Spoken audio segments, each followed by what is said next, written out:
So, ever really thought about Valentine's Day? Well, its history is pretty wild. Let's dig in.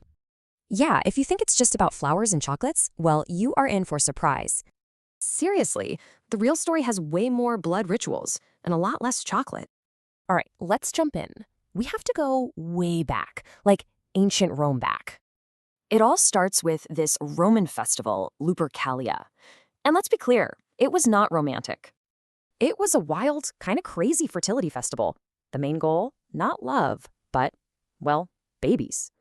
So how did this whole thing work? Well, the ritual had three, let's just say, interesting parts. Okay, so first up, the priests would actually sacrifice goats and dogs to get things started. Then they would run through the streets, slapping women with, yep, the animal hides. Now, this sounds crazy, right?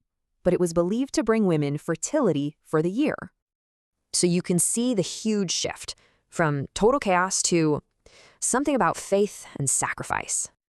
Right, so where does the saint part of Valentine's Day actually come from? Well, this is where the priest Valentine comes in. He defied the emperor to marry lovers.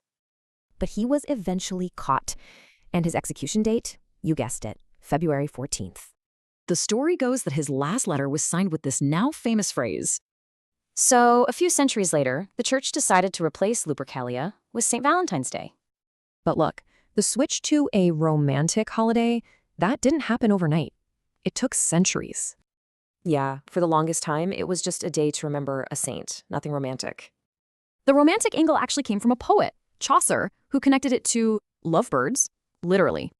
But the whole cards and chocolates version of the holiday, that started much more recently, in the 1840s.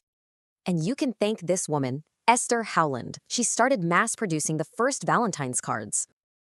And that single idea is what turned a religious holiday into a huge commercial industry. And of course, the holiday is still evolving. Now we have things like Galentine's Day. So when you think about it, Valentine's Day has had a seriously long and bizarre journey. From bloody rituals to bouquets of roses. So what are you actually celebrating this year?